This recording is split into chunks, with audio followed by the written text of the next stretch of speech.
We're going to tackle the end wall plastic next. It's getting a little breezy, but it's okay for the end walls. The top will be more challenging with a heavy wind. Rowan's got our wiggle wire here. That's what's going to hold the plastic in place. So let's go ahead and set that out of the way. I'll grab a piece to get us started on the peak. What we'll do first, we've got ladders. I put my tallest ladder on the inside so I can have more stability to pull on that plastic. And then we've got 2 ladders here for the sides. We'll roll out the end wall. And typically on greenhouse plastic, the writing is always going to go on the inside. Let's keep pulling that. We're going to go all the way down.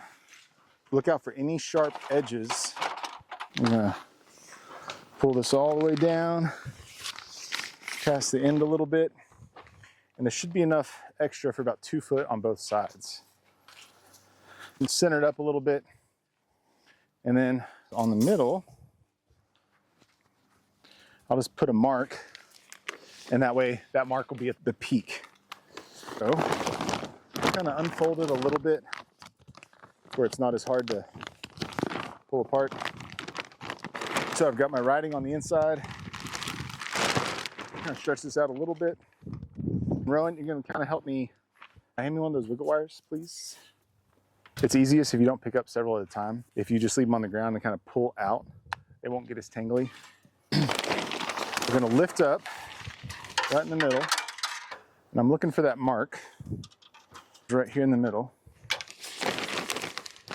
So you can kind of use the purlin and the wind braces to stabilize yourself.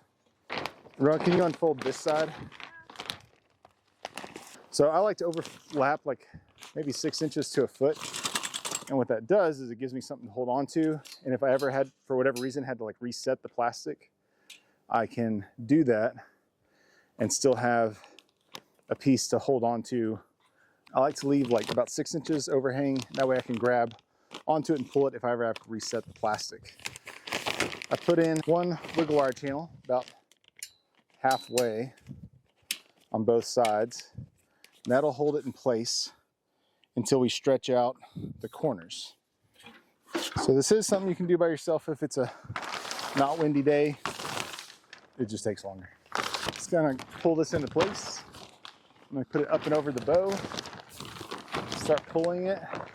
The wind's helping us a little bit by holding it against the frame. You just want to make sure it doesn't catch anything. So be real careful. There's probably like 4 to 6 feet extra at the bottom. And these horizontal lines where the plastic was folded is what I'm using to make sure that the panel is square. But on this particular tunnel, there was a 2 foot drop and we wound up installing it just with about a foot drop. So this plastic may not run exactly perpendicular to or parallel to the bottom truss. And that's okay, because eventually that crease will go away. This helps us make sure we're not at a weird angle. So I'm going to pull down. Can I see one of those wires, Ron? And I want to pull a triangular shape from that peak. And then I'm going to get the other side and pull against it. Go ahead and pop in start my wire. Generally, whenever I'm getting started, I'm putting in a piece of plastic. I don't all the way put in any of the wires just yet because I want to make sure I've got it all square. If you put it all the way in, it'll be harder to take that wire out. So I've got one corner in, do this other corner. And so I'm going to pull it against that other side and against that top piece and then set it. So now it's mostly flat.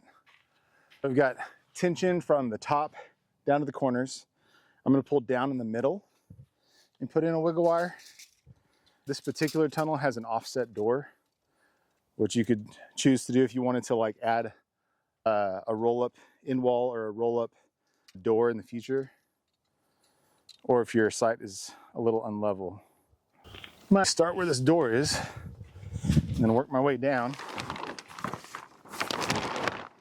So I'm going to pull down, put it in channel right there, and keep pulling out all the slack as you work. And these creases may not look like parallel. One crease is running almost perpendicular to the truss, and then this is almost a 2-foot gap. That's where you can see the difference in the site, and that's okay. It's not ideal, but it works. The tunnels are designed to be flexible enough to make changes and to work on a variety of conditions and slopes. That's why we built in flexibility into the design, where you can cut the ground post, and that way if you have a really unlevel slope, you can make it work. Because a lot of times we don't have totally level sites. We don't have sites without lots of big boulders hiding underneath the soil. So you can make some alterations as needed. I like the way this is looking. Now I'm gonna start working from the top and pulling the excess down both sides. And then I'll go through and do my uprights. This one has channel across the truss, the bottom of the truss. If you want to do that, you can, you don't have to. That was something the customer had already installed those tracks there. This will be tight, and once you put in these uprights, it'll sound like a drum. It'll be so tight. Do use caution if you're in the hottest time of the year. You can get it too tight, and when it gets cold, it'll contract and it might get some tearing where the wiggle wire is. If it's really cold, you want to get it as tight as possible because it'll heat up and loosen, and pull some of that slack out as it warms up in the summertime. Start on this bottom section. So, you remember how to do the wiggle wire? I have wiggle wire right here. Okay. So go ahead and go right here. Pull as much slack as you can out as you get going, okay? I'll get you started. But see how I'm pressing down? Okay, can you do that all the way across? All right, I'm gonna go on the inside and start working that top section down. Take a couple wiggle wires with me. And on this end panel, all of the single channel around the bow will get another layer of wiggle wire from the top plastic. So if there's a gap, like if the wiggle wire doesn't completely connect, that's okay, because another piece of wiggle wire is going to go over the top of it when you put it in the top plastic. All right, so to cut out the door, I'm going to make an incision right here at the corner of the door and go inwards about 4 inches on both sides. I'll just leave those as probably 2-3 inches of a flap that extends past the single channel, and that'll help seal up the door. The reason why I make this cut in the corner is as a relief cut, so the door doesn't catch in that plastic. Just gotta make sure that everything swings freely. So go ahead and start this one. I'll make a relief cut too for the handle. And then if you need to cut the wiggle wire, you can do so with a pair of lineman's pliers. You can cut through it. And you can also just bend it in a sharp bend and then back the other way, and it'll snap. So I'm going to do that up here for this last little section. So start at the bottom and then go up.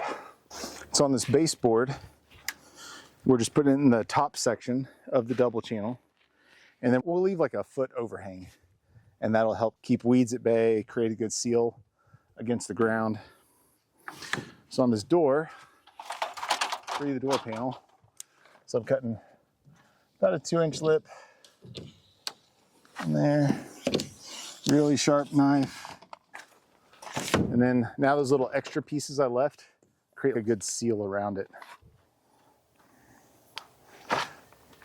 And so the uprights that Rowan is putting in now are helping pull, listen to that, already get so much tighter than what it was. It's not too tight, there's still some play in it, to where as it heats up in the summertime, it's not gonna get too tight. And then this wiggle wire stuff is just the worst, but it holds plastic really well. We'll trim it and we'll leave about a foot on all the sides. All right, so now we need to trim this bottom section. Can you trim a across the bottom, and you're going to leave about a foot consistently across the bottom. Nice. I'll go up and over the top. We'll have this side done.